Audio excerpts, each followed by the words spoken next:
আম আর ice cream দুটোই আমাদের পছন্দের খাবার। আর আম দিয়ে যখন হয়ে যায় আইসক্রিম, তখন সেটা হয়ে যায় ভীষণ পছন্দের। Hello friends, welcome back to my channel cooking with Sayani. আজকের রেসিপি আমের আইসক্রিম বা ম্যাঙ্গো আইসক্রিম। ম্যাঙ্গো আইসক্রিম বানানোর জন্য নিয়েছি দুটো পাকা আম। এবার আমের খোসাটা ছাড়িয়ে নিচ্ছি।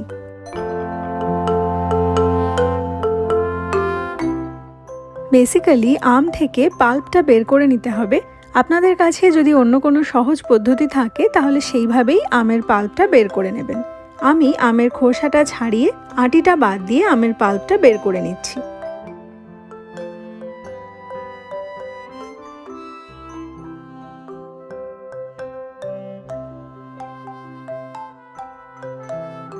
আমটাকে ছোট ছোট টুকরো করে কেটে নিয়ে মিক্সার জারের মধ্যে নিয়ে নিচ্ছি।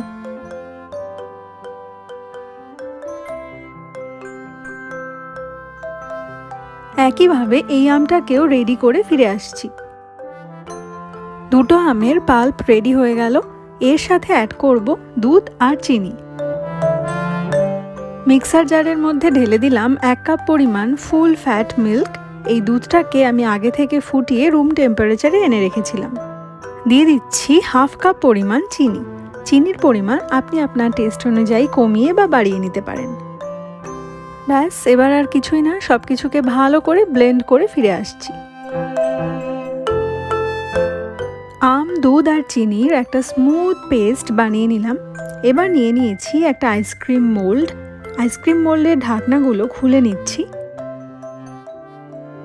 এবার খুব সাবধানে মোল্ডের মধ্যে তৈরি করে রাখা আমের মিশ্রণটা ঢেলে দিচ্ছি।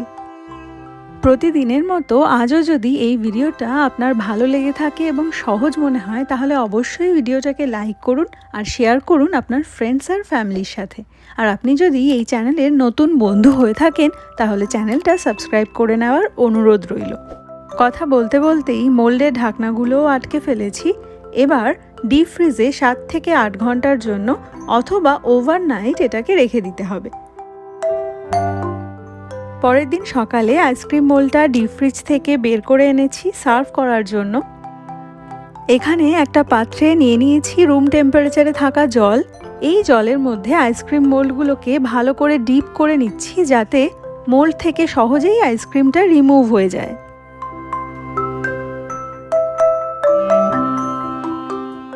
ব্যাস, আমাদের ম্যাঙ্গো আইসক্রিম এখন একদম রেডি। ভিডিওটা কেমন লাগলো সেটা অবশ্যই কমেন্ট করে জানাবেন। দেখা হচ্ছে নতুন ভিডিওর সাথে। ততক্ষণের জন্য বাই।